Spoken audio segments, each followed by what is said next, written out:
Hola, hola, ¿se escucha bien? Sí. Bueno, saludo a todos los que no pude saludar delante. Bienvenidos todos y vamos a estar orando, ¿ya? Para que el Señor sea quien dirija esto desde el principio.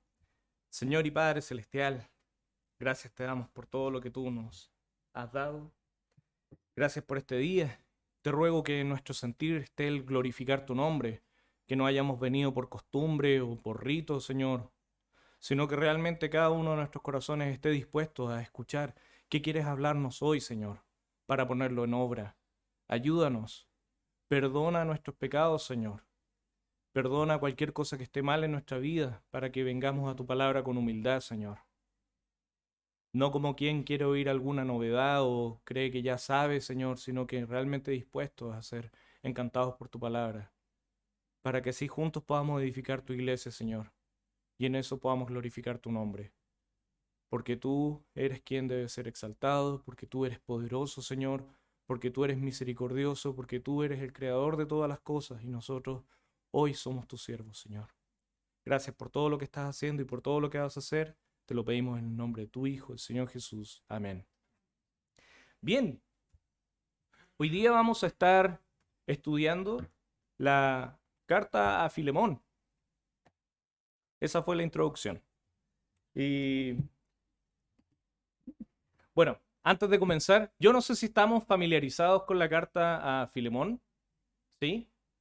Si sabemos más o menos de qué se trata, o si podríamos tal vez contarle a alguien, porque es cortita, son 25 versículos, si podríamos contarle a alguien, oye, mira, Filemón se trata de esto y de esto otro, no sé si podríamos hacer esa tarea.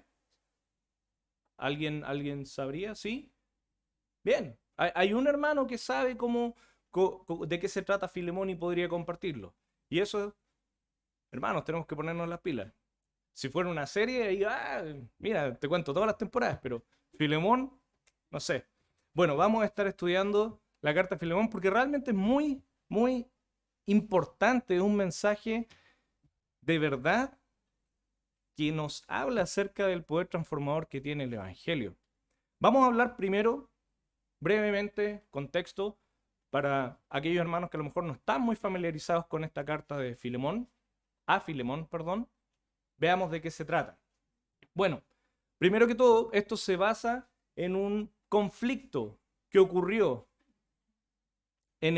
obviamente, en estos tiempos, estamos hablando de la iglesia primitiva, en donde había una persona que se llamaba Filemón, que tenía un esclavo que se llama Onésimo.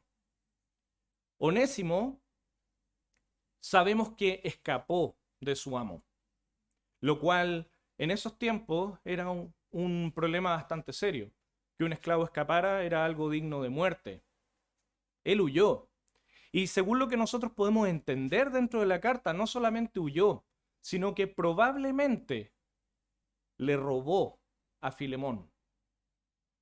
Entonces, problema bastante serio. Y si no le robó, lo defraudó, pero lo afectó en algo económicamente. Y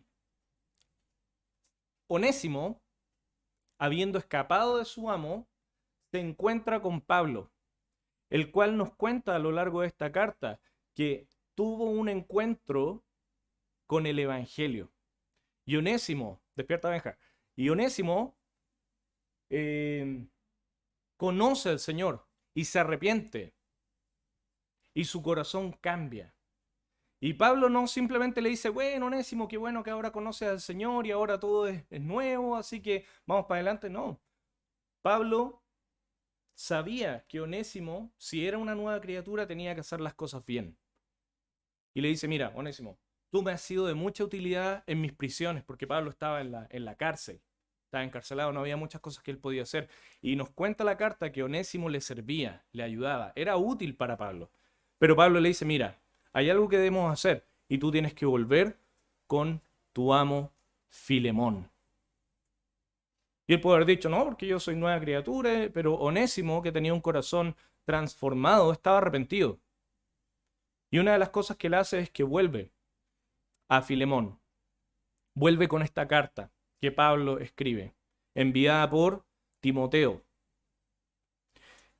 Y ya sabemos que las consecuencias históricas, o sea, en el contexto en el que estamos, es cosa seria. Perfectamente Filemón tenía autoridad legal para mandarlo preso o la condena de muerte, que era lo que él merecía. Pero Onésimo va con esta carta enviada de mano de Timoteo, escrita por Pablo. ¿Y de qué se trata esta carta? Pablo quiere interceder por Onésimo. Quiere que de alguna manera Filemón lo perdone. Y si es posible, solo si es posible, que le dé libertad para que pueda volver Onésimo con Pablo a servir en sus prisiones. ¿Se entiende de qué se trata la carta? Esclavo que huyó, conoció al Señor, se arrepintió, vuelve a su amo arrepentido con la esperanza de que pueda ser liberado para ahora servir a los propósitos del Señor. Ese es el contexto. Es un contexto que para nosotros tal vez puede ser un poco bastante distante, porque ninguno de nosotros está en un contexto en donde hay esclavitud en nuestra ciudad, en nuestro país. Entonces tal vez no tenemos esta figura del esclavo, del amo, a menos que hayamos vivido en los tiempos de la colonia, ¿no? ¿Ninguno? ¿O que hayamos visto alguna teleserie brasileña? Ah, ahí sí, bien. Ahí sí estamos familiarizados con el tema de la esclavitud. Pero podríamos decir, ¿y por qué? ¿Por qué vamos a estudiar esta carta? ¿Qué tiene que ver conmigo o con la iglesia?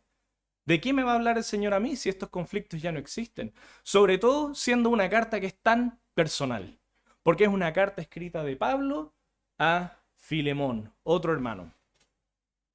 Bueno, porque esta carta, si bien es cierto que es una carta muy personal, escrita para un hermano, tratando un problema muy particular, fue inspirada por Dios y está en el canon bíblico, está en nuestras Biblias. Eso significa que hay algo que el Señor nos quiere comunicar. Y aquí vemos personas, tres personas que fueron transformadas por el Evangelio. Y de eso es lo que vamos a hablar hoy, de cómo el Evangelio es capaz de transformar vidas. El objetivo particular de la carta era que Filemón perdonara a Onésimo. Pero algo muy interesante, hermanos, y presten atención a esto, es que Pablo, Iris, ¿podrías leer el versículo 1, por favor? Pablo, prisionero de Jesucristo, y el hermano Timoteo, al amado Filemón, colaborador nuestro. Pablo, prisionero de Jesucristo, y el hermano Timoteo. Esto es algo que es muy interesante. Pablo se presenta como prisionero de Jesucristo y eso es algo que llama mucho la atención. Porque en todas las cartas que Pablo escribe, todas las cartas que él escribe solo, ¿ya? Todas las cartas que Pablo escribe solo, él se presenta con su autoridad de apóstol. Pablo, apóstol de Jesucristo. En todas las cartas que Pablo escribe solo, Pablo se presenta como apóstol de Jesucristo. Hay un par de cartas, como por ejemplo primera y segunda a los tesalonicenses y también la de Filipenses, que parte mencionando a otras personas, como por ejemplo Epafras, Timoteo, y en esas dice siervos de Jesucristo. Pero en las cartas que él se presenta a él, como aquí, él siempre dice apóstol. Pero en esta carta, donde se presenta él mismo, es la única carta donde vamos a ver en donde él se presenta de una manera distinta. Se presenta como prisionero de Jesucristo, no como apóstol. ¿Por qué será? ¿Será que Pablo está renegando del apostolado? ¿Será que en este entonces Pablo no era apóstol? ¿Será que a lo mejor Filemón era más importante que un apóstol? La verdad no. Es que Pablo le estaba escribiendo a una persona muy importante, muy querida para él. Y no quería tratarlo como no quería usar su autoridad como apóstol para tratar con él. Quería tratar de hermano a hermano. Y vamos a estudiar por qué. Vamos a ver por qué Pablo quería hablar con Filemón de hermano a hermano y no de apóstol a creyente. porque la temática de la carta era necesario que así fuera, para que se cumpliera un objetivo del cual vamos a estar hablando. Como les dije, esta carta, una de las cosas que podríamos darnos cuenta es que habla acerca del poder transformador del Evangelio, como lo habíamos dicho. Pero no solamente pensemos en Onésimo, que es lo clásico. Siempre que vemos esta carta, pensamos tal vez, claro, el esclavo que antes había hurtado, había huido y ahora, claro, vuelve arrepentido. Pero en verdad, el Evangelio es algo tremendo que afecta a todas las personas. Es como una red. No es algo que solamente se trata de una sola persona. Mi encuentro personal con Dios. No, el Evangelio toca la vida de muchas personas. Y en esta carta que se mencionan a 3 personas, por lo menos, bueno, se mencionan varias, pero que trata de 3 personas, Pablo el que intercede, Onésimo el arrepentido y Filemón el que debe perdonar, siempre tenemos como este triángulo en esta carta, nos damos cuenta que el Evangelio toca la vida de los 3, de todos. Onésimo, el arrepentido. Un arrepentimiento que va más allá de, sí, no debía haber hecho eso, en verdad, nada que ver, pero bueno, ¿qué se le va a hacer? ¿No? Un arrepentimiento genuino, que lo lleva a hacer un acto concreto para demostrar aquel arrepentimiento. Filemón, el cual debía perdonar, y estamos seguros, creemos que lo perdonó, movido también por el Evangelio. Así como él fue perdonado, él también seguramente estuvo dispuesto a perdonar a Onésimo, el cual lo había dañado, lo había defraudado, el cual se había salido con la suya. Se las llevó peladas, como dicen. Estuvo dispuesto a perdonarlo. ¿Y Pablo? ¿Cómo fue tocado por el Evangelio en esto? Alguien que a lo mejor vivía en base a su reputación, que en algún momento se jactaba de grandes cosas que logró en el pasado.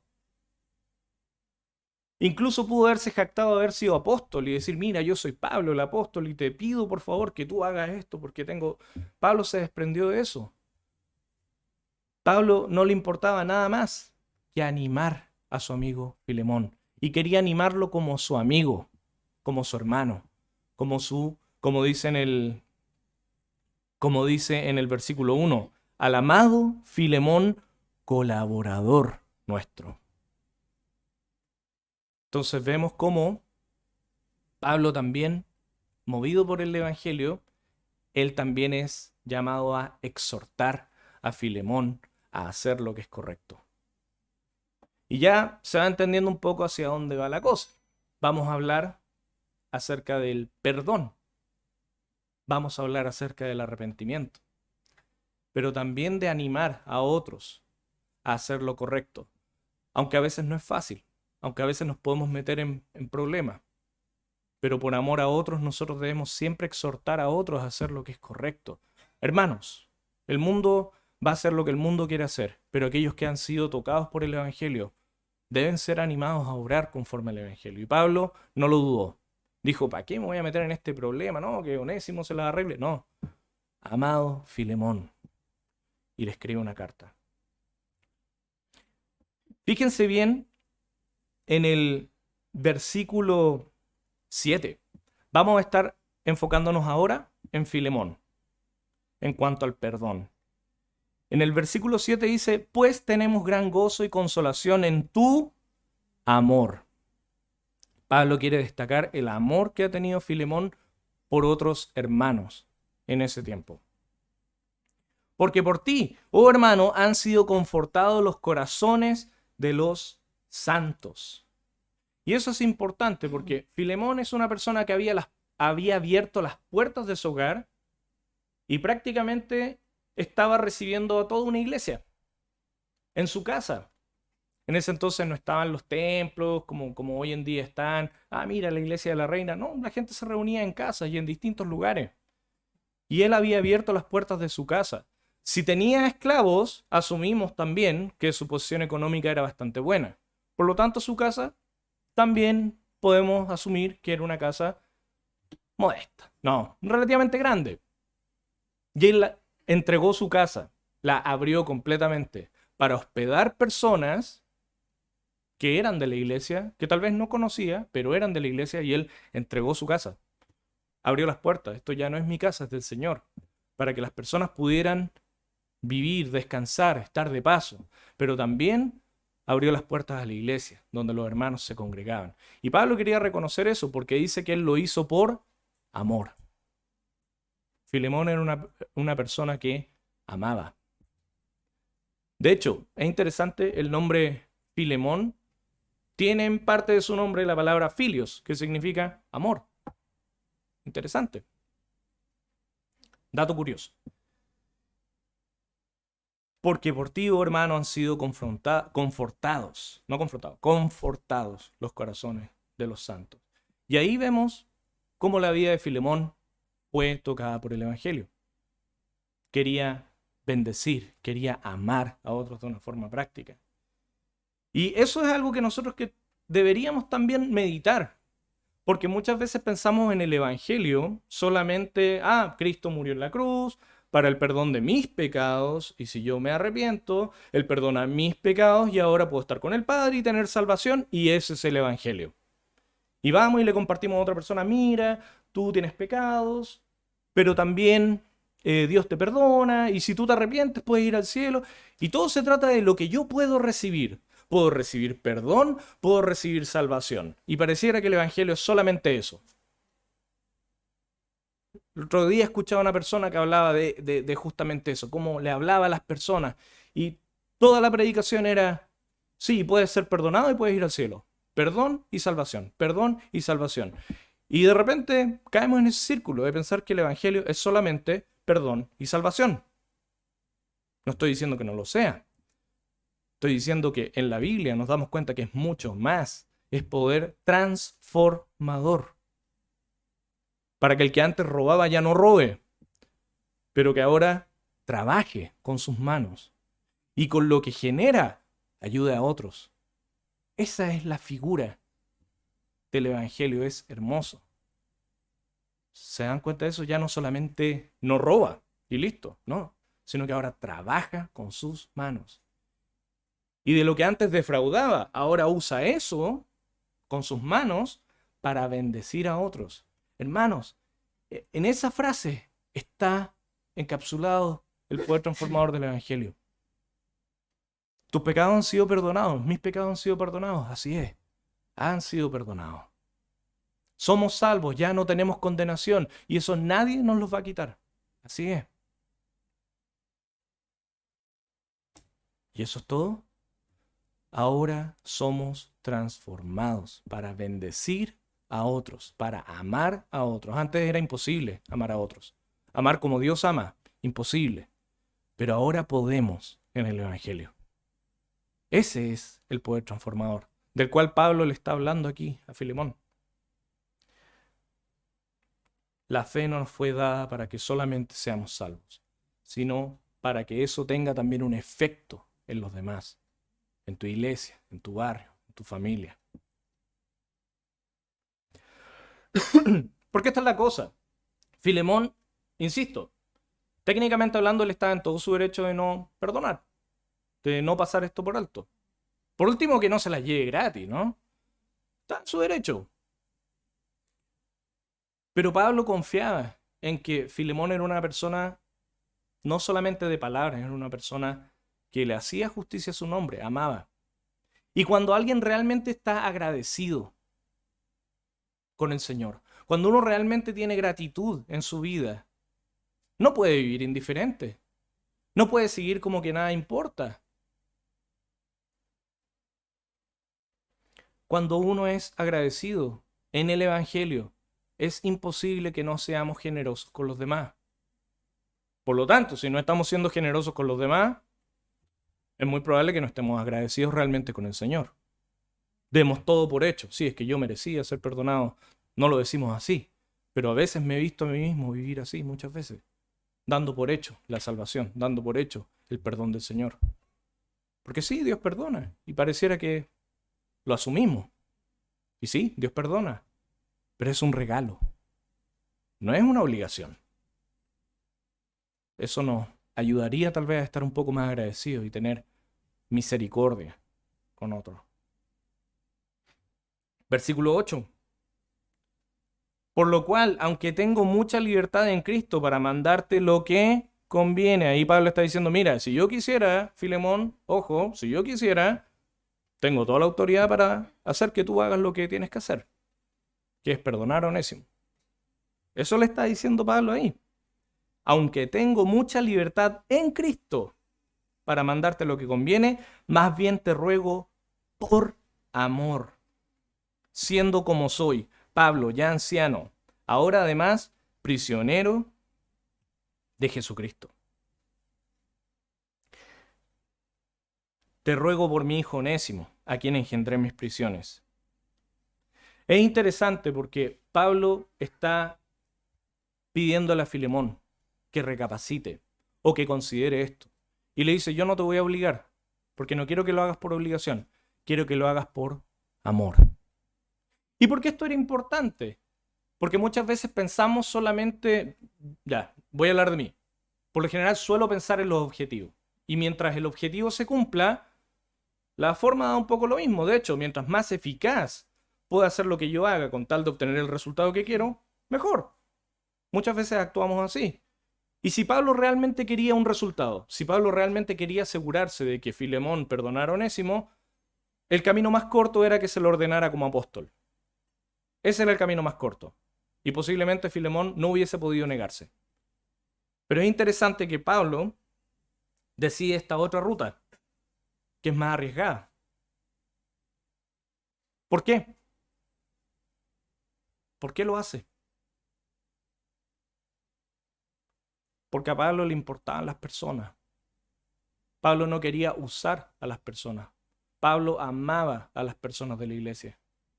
Y él sabía que si Filemón era ordenado a hacerlo por la autoridad que tenía como apóstol, lo iba a hacer. Pero eso no iba a significar necesariamente que el corazón de Filemón había perdonado a Onésimo. ¿Se entiende la idea? Yo soy profesor y de repente los niños pelean. Y yo les digo, ya, suficiente, este no es un lugar para pelear, se acabó, pero es que él empezó, es que no me importa, hagan las paces. He estado en esa situación. Yo sé que varios profesores también han estado en esa situación. Y los niños le dicen, perdón. Pero miren las caras de los niños. No tienen cara de perdón. Tienen cara de apenas se vaya el profesor en el recreo. Sí, como son los niños, ¿ah? Pero yo no tengo hermanos, pero me imagino que con los hermanos era algo muy similar también. Me imagino a la mamá diciéndole, ya, se acabó, pelea, se acabó, ya, pídele perdón a su hermano. Perdón. Creo que Pablo sabía que si él obligaba a Filemón a perdonar, ese perdón no iba a ser movido por amor. Pero Pablo quería restaurar la relación. Y eso es algo muy bello. Sabía que solamente el amor, un genuino perdón, puede restaurar esa relación que había sido rota. Y de muy mala manera, muy feo todo lo que pasó. Y eso nos enseña algo con respecto al perdón. Porque yo creo que todos hemos escuchado 1000 veces que debemos perdonarnos los unos a los otros en la iglesia. Cada vez que a lo mejor he tenido algún roce con algún hermano o alguien me ha fallado, qué sé yo, con algún compromiso, tal vez me he enojado y pienso, ya, pero tengo que perdonar, tengo que perdonar, tengo que perdonar. Y como que me lo repito. Y tal vez usted también lo ha hecho con la familia o con las personas.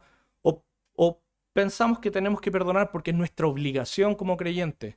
Pero aquí Pablo nos enseña un camino más excelente, un camino mucho mejor, que es como, sí, perdona. Pero no porque yo te lo estoy diciendo, porque el pastor te lo está diciendo, porque en la predicación escuchaste que debías perdonar. Perdona porque amas a Dios. Porque puedes ver el error de tu hermano como el error que tú tuviste con Dios. Así como tú le has fallado a Dios y Él te ha perdonado y hoy eres libre, que puedas pensar en tu hermano de la misma manera, que también puedes perdonarlo por amor. Y yo creo que muchas veces por eso, a veces nuestras relaciones con nuestros hermanos no están bien, porque decimos que hemos perdonado, nos hemos obligado a perdonar, pero no había amor. no había amor. De nada sirve. De nada sirve. Por eso, hermanos, nosotros debemos hacer lo que es correcto, pero por los motivos correctos. De eso se trata. Nosotros no debemos hacer las cosas, y esto aplica para todas las áreas de nuestra vida. No solo el perdón, el servicio, la comunión, la alabanza, cualquier área que nosotros estemos tal vez sirviendo o haciendo en nuestras vidas. Si realmente no es con amor y es por obligación, no sirve. No es genuino, no es de verdad, no restaura, no edifica. Yo muchas veces he hecho cosas por obligación o por responsabilidad, por no fallar, pero tal vez no lo hice por amor. Importante. ¿Y saben por qué? Porque Cristo, de su propia voluntad, entregó su vida por nosotros. Es cierto, el Padre se lo ordenó. Es cierto, Él luchó en algún momento, lloró, le rogó al Padre. Pero realmente si Él no hubiese querido, no lo hubiese hecho. Y Él mismo dijo, yo entrego mi vida de mi propia voluntad. Nadie me la quita. Cristo, a pesar de la dificultad, y yo no estoy diciendo que cuando es por amor siempre va a ser fácil, ¿ya? Yo perdono por amor, total, no me afectó, no. A veces va a ser muy difícil, pero por amor realmente vamos a querer hacerlo, y Cristo realmente quiso morir por nosotros. ¿Le fue fácil? No, pero quiso hacerlo. Incluso pidió fortaleza para poder hacerlo. Y un ángel bajó y lo consolaba y lo fortalecía. Pero igual, Jesús quiso hacerlo. No era lo fácil, pero era lo correcto. Por eso es que esta carta, meditándola bien, está en nuestras Biblias. Porque no le habla solo a Filemón, nos habla a nosotros. Perdonar con ese amor que solamente Dios puede dar. El amor ágape. Ese amor que el mundo no entiende, el mundo no conoce. Por eso está más que repetida la frase, yo perdono pero no olvido, porque no, realmente no tienes idea de lo que es el perdón de Dios. Por eso perdonamos pero no olvidamos. Por eso perdonamos pero la relación no vuelve a ser la misma. ¿Se ha fijado en eso? Sí, tal vez yo perdoné a mi hermano, pero igual hubo un quiebre. Porque tal vez perdonaste con el perdón del mundo, pero no el perdón de Dios, no con el amor de Dios. El amor de Dios, hermano, restaura, incluso mejora las relaciones. Lo que antes estaba roto ahora está fortalecido, está mejor. Ese es el amor de Dios. Amor que el mundo no conoce. Sí, pero es que ¿cómo se las va a llevar así nomás? No, pues nada que ver. Pero así es Dios con nosotros. ¿Cuántos estuvimos varios años en el mundo? Hicimos lo que quisimos. O incluso estando en la iglesia nos apartamos del Señor. Hicimos lo que quisimos. Nos dijeron que no, igual lo hicimos. Nos rebelamos contra Dios. Y aquí estamos. Y el Señor nos perdonó.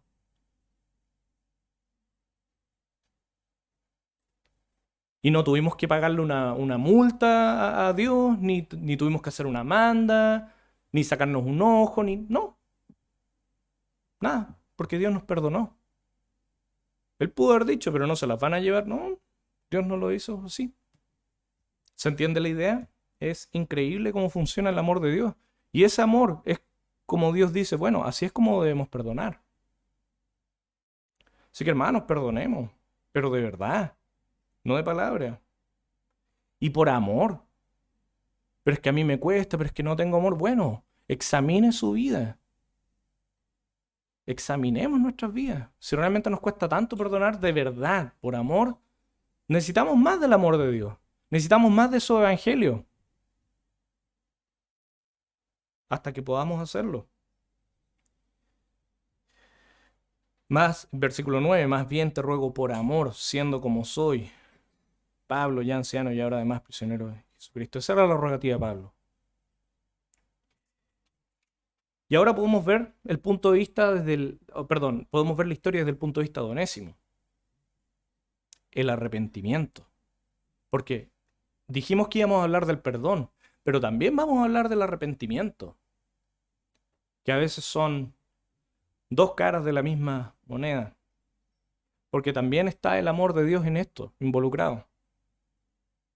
Fíjense lo que dice del 10 en adelante. Dice, te ruego por mi hijo Onésimo, a quien engendré mis presiones. 11, el cual en otro tiempo te fue inútil, pero ahora a ti y a mí nos es útil. Esto es como un juego de palabras, porque el nombre Onésimo era un nombre muy común que se le daba a los esclavos en ese tiempo. ¿Y sabe lo que significa Onésimo? No, no es 11. Es útil. Útil. Y es interesante que está diciendo que este tipo que se llamaba útil, en el cual en otro tiempo te fue inútil, pero ahora a ti y a mí nos es útil. Entonces, interesante que Onésimo signifique útil y él en algún momento no fue útil, pero ahora es útil. Ya, ¿y a qué vamos con esto? Bueno, Onésimo también fue transformado por el Evangelio. Antes él era un siervo inútil, eso es lo que dice Pablo. Él mismo lo dice literalmente, que él antes era inútil. Pero ahora que se ha arrepentido, ahora que es transformado, ahora sí es útil. Yo no creo que se haya referido a que Onésimo era inútil como esclavo. Que cuando él era esclavo así era torpe, se le caían las cosas, rompía cosas, tenía que devolver, se le olvidaba los mandatos. No creo que se refiriera a eso, porque estamos hablando en cuanto al Evangelio, sino que antes era una persona inútil en las cosas del Señor, era inútil en cuanto a lo que refiere a esta relación que había sido rota. Era una persona que defraudaba, era una persona que tal vez nosotros podríamos decir, no damos ni un peso por él. Y a veces pensamos eso, tal vez no lo decimos, pero pensamos eso de algunas personas. No, esta persona, ¿cómo? No damos ni un peso a veces por las personas, pero no consideramos que el Evangelio puede transformar la vida de cualquiera, a tal punto que el día de mañana pueden estar sirviendo de una forma increíble, en algo que jamás se pensó. Uno mismo debe analizar la vida de uno y darse cuenta que realmente sin el Señor éramos completamente inútiles. Cualquier ministerio, cualquier cosa en la que usted esté sirviendo, sin el Señor, somos inútiles. Pero ahora en el Señor, Él nos ha hecho útiles. Y eso yo creo que es una señal importante de un genuino arrepentimiento y por eso podemos estar convencidos de que Onésimo realmente estaba arrepentido, había sido transformado, pero él además llevó su arrepentimiento a hacer algo. Él fue entregado a aceptar el juicio que viniera de parte de Filemón. Él estaba entregado, dispuesto a aceptarlo y dispuesto a servir como esclavo si Filemón no permitía su libertad o como hermano en la fe junto a Pablo si Filemón le daba libertad, pero él estaba dispuesto a volver a servir. Y saben, eso es algo que realmente el Señor nos habla mucho con respecto al verdadero arrepentimiento. Y sí, vamos a hablar del verdadero arrepentimiento. No el sentirse mal, el lamentarse por el pasado, el decir si yo hubiese hecho esto o no hubiese dicho tal cosa. Estamos hablando del verdadero arrepentimiento. Y miren, yo creo que todos conocemos la historia del hijo pródigo, ¿cierto? Lucas capítulo 13. Pero acompáñenme solamente al versículo 18, ¿ya? Lucas capítulo 13. No, 15, perdón, nada que ver.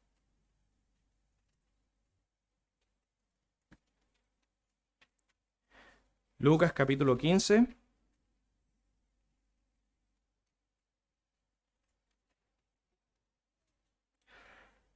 Versículo 18.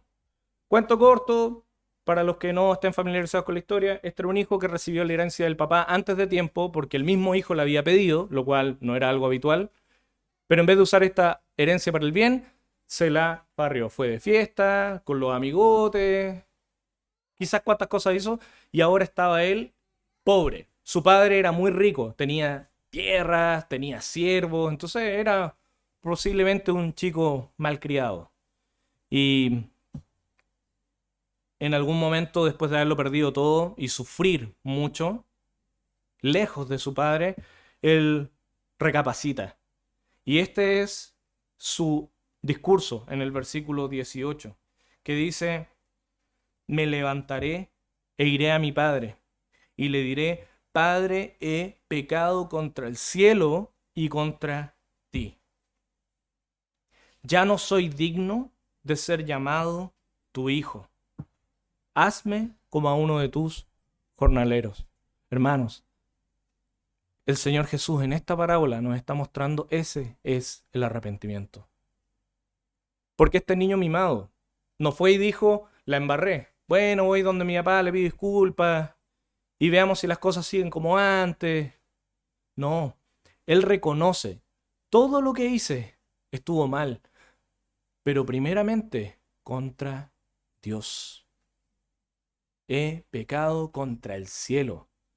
Hermanos, muchas veces nosotros pensamos que estamos arrepentidos, no estamos arrepentidos. Estamos sufriendo las consecuencias y no nos gustan las consecuencias y lo pasamos mal. Y eso no es el arrepentimiento, es simplemente que no nos está gustando la consecuencia.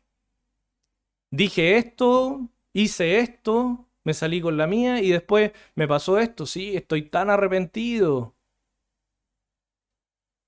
Como las personas cuando los atrapan y los muestran en la tele, los ladrones, y después están ahí llorando y que están arrepentidos. No están arrepentidos. Están sufriendo porque los pillaron y ahora saben que van a tener alguna consecuencia, si es que la tienen. Y eso es lo que les duele. Entonces, más que arrepentimiento, están sufriendo el castigo. Y eso es lo que dicen: ah, perdón. Y nosotros somos iguales. Muchas veces hacemos el mal. Y cuando sufrimos producto del mal, nos sentimos mal y pensamos que ese es el arrepentimiento. No, hermano. Estamos sufriendo lo que merecemos.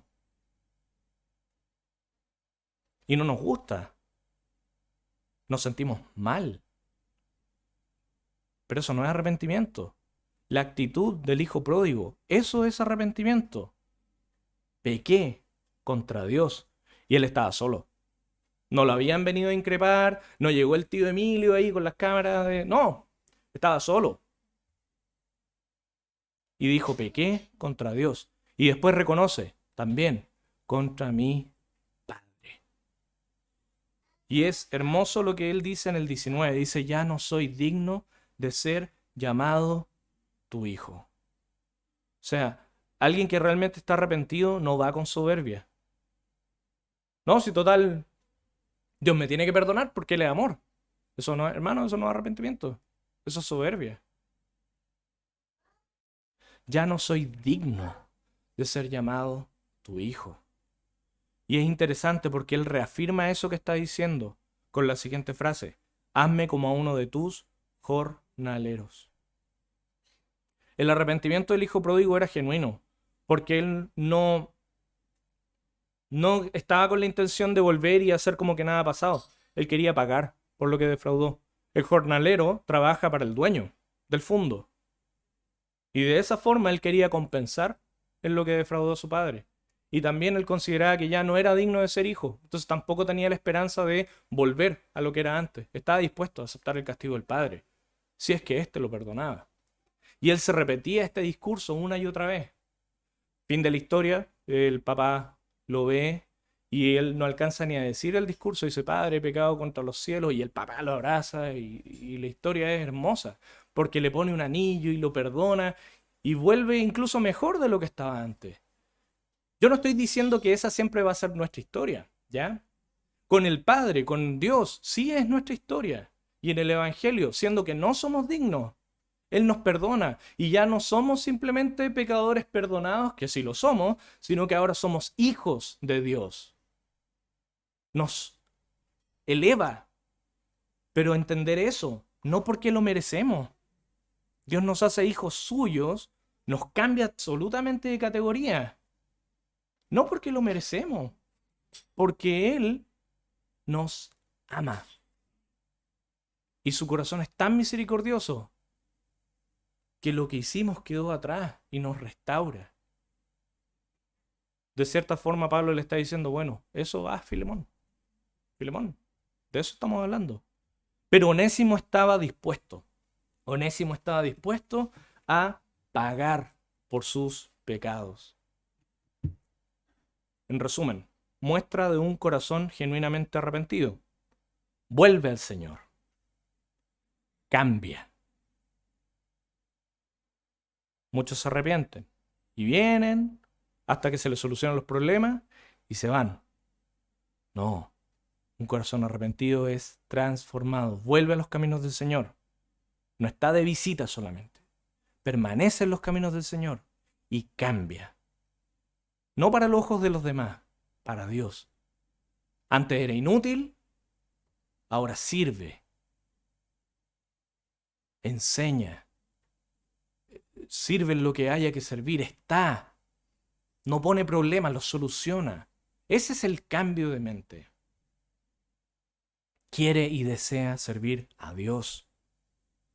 Y también, ojo con esto, un corazón arrepentido está dispuesto a aceptar las consecuencias del pecado. Nosotros queremos ser perdonados por Dios, pero no queremos las consecuencias de nuestro pecado.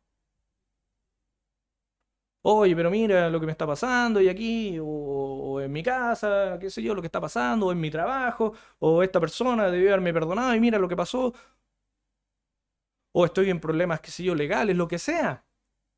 Bueno, fuiste perdonado por Dios, pero eso no dice que no va a haber, eso no significa que no van a haber consecuencias. ¿No estás dispuesto a aceptar las consecuencias? ¿A pagar lo que es justo? ¿A sufrir por tus pecados? Bueno, entonces no hay arrepentimiento. Venimos a la iglesia y queremos que nuestros problemas se solucionen. El que está sin trabajo viene a buscar trabajo. El que está enfermo viene a buscar sanidad. El que está solo viene a la cosa social, qué sé yo. Y tratamos la iglesia como un lugar donde venimos a atender nuestras necesidades. Yo vengo a la iglesia porque necesito esto, o porque quiero esto, o porque espero esto, o porque me van a decir esto, o porque la música aquí. Y estamos pensando solamente en nuestras necesidades. Ni Onésimo ni el hijo pródigo estaban pensando en sus necesidades. Aquel corazón que está arrepentido delante de Dios no viene a satisfacer sus necesidades, viene a entregarse a Dios. Dios es misericordioso y Él va a satisfacer tus necesidades, pero las que Él considera que son necesidades. No significa que si vienes te va a dar y estás sin trabajo, te va a dar el mejor trabajo, no, te va a dar el que Él quiere y cuando Él quiera. Si realmente estamos arrepentidos, vamos a aceptar su voluntad también. Podemos venir y orar por alguien que está enfermo y esa persona fallece. ¡Ah, Dios me falló! Hermano, no se trata de eso. Venimos a los pies del Señor a entregarle todo, incluso a un enfermo. Y si Dios quiere, lo va a sanar. Y si Dios quiere, se lo va a llevar, porque Él es sabio. Eso es un corazón transformado por el Evangelio, dispuesto a aceptar la voluntad de Dios, dispuesto a servir, dispuesto a quedarse en el Señor. Onésimo entendió esto, que antes era inútil, pero ahora es útil. Y esa también debería ser nuestra realidad. Entender, hermanos, que ninguno de nosotros es digno, así como dijo el hijo pródigo, ninguno de nosotros es digno de estar en el Señor. Ninguno. Y no lo digo yo, lo dice la Escritura. Romanos 3, capítulo 12. Este es un versículo de aquellos que hay que aprender. Romanos 3, capítulo 12. Dice, todos se desviaron. Cuando dice todos se refiere a todos. A una se hicieron inútiles. No hay quien haga lo bueno, no hay ni siquiera uno. Entonces, si quieres saber qué dice la Biblia con respecto a mí, qué dice la Biblia con respecto al ser humano, no va a encontrar que el hombre es bueno por naturaleza y que la sociedad lo corrompe y lo inclina al mal. No va a encontrar eso. Eso lo dirán las personas, pero Dios dice en su palabra que todos nosotros, incluso usted que es tan bueno, era un inútil en el Señor. Incapaz de hacer lo que realmente es bueno. No por cumplir, por amor. Como a Dios le gusta, no como a usted le gusta. Ni siquiera uno. Eso dice la Biblia con respecto a nosotros, que antes éramos inútiles. Pero vemos en Romanos a lo largo de la carta que Dios revierte eso. Y Él tiene que hacerlo. Porque alguien que es inútil no puede hacerse útil. Dios lo tiene que hacer útil. Éramos inútiles. Escapamos de Dios, le dimos la espalda a Dios en algún momento de nuestras vidas. Hicimos lo que quisimos. Nos hablaban de Dios y hasta por ahí nomás. O vinimos a la iglesia y nuestro corazón estaba endurecido. Queríamos satisfacer nuestras necesidades. Inútiles. Pero miren lo hermoso del Evangelio, que hoy nos permite volver a sus caminos y empezar transformados. Hay un pastor que dijo esto y encontré que era una frase increíble, que dice que debiendo servirles, a Dios, tratamos de huir de su presencia y le robamos lo que era de él, igual como lo hizo Onésimo. ¿Y en qué le robamos a Dios? Yo no le he robado nada a Dios. Porque cualquiera que no reconoce a Dios y se transforma, cualquiera que no reconoce a Dios se transforma en su propio Dios.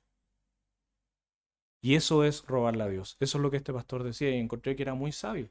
Claro, nosotros pensamos, pero es que yo en qué he defraudado a Dios, yo no le he hecho nada, yo vivo mi vida nomás, tranquilo, no le hago daño a nadie. Pero huimos de Dios, no le reconocimos a Él, no vinimos a Él, no le entregamos todo a Él. Nos transformamos en nuestro propio Dios. No, yo creo a Dios, pero en mi manera. O sea, crees en ti, básicamente, como tu propio Dios. Y tu manera de creer en Dios, ese es tu Dios. No crees en Dios. Eso es robarle a Dios. Interesante meditar en estas cosas. Si no fuera por Cristo, hermano, no tendríamos ningún valor. Y eso era lo que Pablo trataba de transmitirle a Filemón. Eso era lo que Onésimo entendió. Sin Cristo no tendríamos ningún valor, porque seguiríamos llevando vidas vanas, en base a nuestras prioridades, lo que nosotros queremos, como nos gustarían que fueran las cosas y nuestros deseos, vanos. Una vez escuché a alguien decir, ¿sabes cómo te puedo demostrar que nada te pertenece y que todo es de Dios? Incluso tu casa, que con tanto esfuerzo, qué sé yo, o lo que hayas logrado. ¿Sabes cómo te puedo demostrar que todo eso es de Dios? Cuando te mueras no te va a llevar nada de eso. Todo lo que hayas logrado en tu vida, cuando te mueras, no te lo vas a poder llevar. Eso demuestra que nada fue tuyo en primer lugar, ni siquiera tu vida. Porque ahora todo vuelve a Dios. Entonces, es cierto, meditar en eso. Pero Cristo nos devuelve al Padre. Y podemos vivir por siempre en Él. Qué increíble es el Evangelio, hermano. Y eso era lo que Pablo estaba haciendo con Filemón, para que Onésimo pudiera restaurar esta relación y pudiese estar en el lugar que corresponde. Y es increíble lo que Pablo dice en el versículo 16. Vamos a ir un poquito más atrás. Dice en el 15, porque quizás para esto se apartó de ti por algún tiempo, para que le recibieses para siempre. No ya como un esclavo, sino más que como esclavo, como hermano amado. ¿Se fijan esta transformación? Y todo por el amor, todo por el amor. Mayormente para mí, pero cuánto más para ti, tanto en la carne como en el Señor. Y miren lo que Pablo dice después. Así que si me tienes por compañero, nótese, no como apóstol, por compañero, recíbele como a mí mismo. Y si en algo te dañó o te debe, ponlo a mi cuenta. Yo, Pablo, lo escribo de mi mano, yo lo pagaré. Por no decirte que aún tú mismo te me debes también. Ándate, cabrito. Pero qué hermoso eso. Pablo le dice, mira, recíbelo por amor, como a mí mismo. No por obligación, como compañero, porque eres mi compañero. Y si en algo te defraudó, yo lo pago, yo lo cubro. No te desquites con él. Hermano, eso fue lo que Cristo hizo por nosotros. Le debíamos tanto al Señor. Y Cristo dijo, yo lo pago. El precio del pecado es muerte. Eso dice la Escritura. Cristo dijo, no, yo lo pago. De mi mano, yo lo pagaré. Pero nosotros decimos, no, este me debe 10 lucas. Miren, 10 lucas. Por último 20. No, pero entienden lo que estamos hablando. Como por tan poco le hacemos la cruz a las personas. Por tan poco rompemos vínculos y relaciones. No, es que me quitó el saludo. No, es que no me saludó para mi cumpleaños. ¡Ay! Yo creo que Cristo diría, no, por eso yo no muero. No, ¿cómo se le ocurre? ¿Cómo se nos ocurre? Por tan poco le cerramos nuestro corazón a las personas y no permitimos la restauración. No, es que esta persona ahora cambió y ahora ama al Señor y quiere hacer las cosas bien. Ah, sí, pero no, hermano. Restauración. Restauración. Eso es lo que quiere el Señor. Y solo se puede en amor. Conclusión. 2 temas importantes hemos tratado. El perdón y el arrepentimiento. ¿Qué hablamos del perdón? Deberíamos perdonar, pero que sea no por obligación, no por mandato. Como yo al menos siempre lo he visto, como ya, porque la Biblia lo dice. Por amor. Por lo tanto, si no tengo amor para perdonar a mi hermano, debo examinarme. Cuidado, porque el amor es parte del fruto del Espíritu. Si yo he sido transformado por el Evangelio, debo tener amor. Si no tengo amor, tal vez no tengo arrepentimiento. Tal vez no soy del Señor. Participo de las cosas del Señor, pero soy un mero observador. Cuidado. Debemos arrepentirnos. No para ser salvos, sino que para estar en el lugar correcto, junto al Padre, dispuesto a lo que sea. Y si por arrepentimiento debo pagar el mal que he hecho, y si por arrepentimiento debo sufrir las consecuencias del pecado, que así sea. No exigiendo nada, no pensando que lo merezco todo. Dispuesto a dar lo que sea por amor al nombre de Dios. Y que mi nombre poco valga. Darle el valor a Él. Antes inútil, pero ahora útil para los propósitos del Señor. Y ahí también tenemos una pequeña exhortación. Examinémonos, porque si hemos sido transformados, ahora deberíamos serles útiles. ¿Y en qué le estamos siendo útil hoy? ¿En qué le estamos sirviendo hoy? ¿O venimos a puro satisfacer nuestras necesidades? Cuidado. El verdadero arrepentimiento es transformación. Oremos. Señor y Padre Celestial, gracias nuevamente por tu palabra y perdónanos, Señor.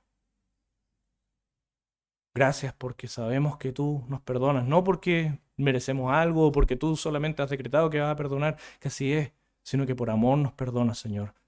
Entendiendo tal vez un poco más que no merecemos tu perdón. No merecemos ser hijos tuyos, no merecemos estar aquí, no merecemos ser transformados por ti. Pero tú así lo quisiste, Señor. Que en nuestro corazón solamente haya gratitud, un deseo profundo de servirte, de ya dejar de buscar lo que nosotros queremos y nuestra propia necesidad, empezar a buscarte a ti, Señor. Lo que tú quieras, Señor, entregártelo. Y con ese mismo entendimiento, Señor, ayúdanos también a perdonar a nuestros hermanos primeramente, a los que nos han defraudado, a nuestros familiares. Pero, Señor, como dice tu palabra, ya no por obligación, por amor a ti, Señor, considerando cuánto nos has perdonado a nosotros, Señor. Gracias, Señor. porque sabemos que en tu evangelio, en tu palabra, Señor, en Cristo, hemos sido transformados. Ayúdanos con esta mentalidad a vivir por el resto de nuestras vidas, Señor, no olvidando lo que nos acabas de hablar, Señor. Todo te lo agradecemos y te lo pedimos en el nombre de tu Hijo, Señor Jesús. Amén.